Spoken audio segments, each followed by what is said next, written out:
We really have seen a tale of two protests over the past few days. You can see the difference here. On the left, video from earlier yesterday. Those are protesters in City Park demonstrating peacefully, marching together, sharing their message that the death of George Floyd was unjust. On the right, downtown Denver, just moments after a citywide curfew went into effect at 8 o'clock last night, police deployed tear gas in an attempt to disperse the still very large crowds. We heard from some of the marchers early in the evening with their descriptions. And we saw some people push the limits on safety. One man with a skateboard scaled his way up this street pole near the Capitol and held up his skateboard. The board had BLM written on the bottom. Black Lives Matter.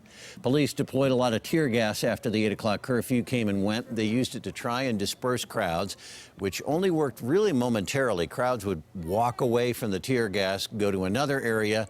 They eventually returned to the Capitol last night. Protests were fairly calm until that curfew set in at 8 p.m. Last night's curfew did expire this morning at 5 a.m. Our Jacqueline Quinn is live this morning. Let's go to her downtown where there is, again, damage left behind. Jacqueline?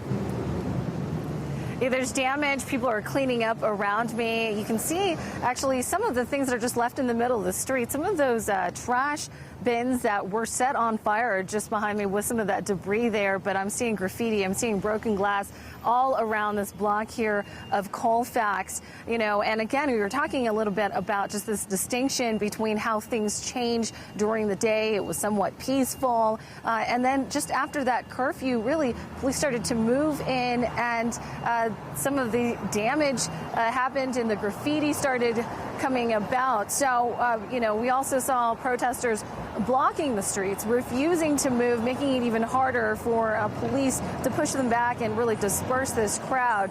Now, some, of course, again, were throwing things at police officers, and some were trying to keep it calm, of course. Now, we were talking with some of the business here. There was a Wendy's that was in particular hit pretty hard, and it was caught on social media when they were trying to break into it.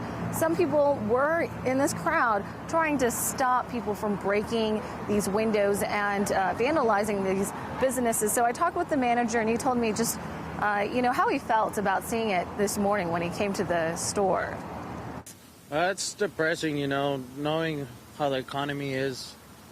You know, this is basically where we come to work, where we get our families basically food, provide them with food.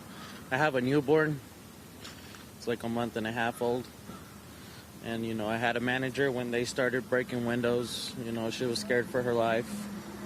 You know, there's not much when we could do when all the protesters are basically out in the street. So, you know, I try to do what I can, but once I seen it was pretty bad, it wasn't worth my life to be here.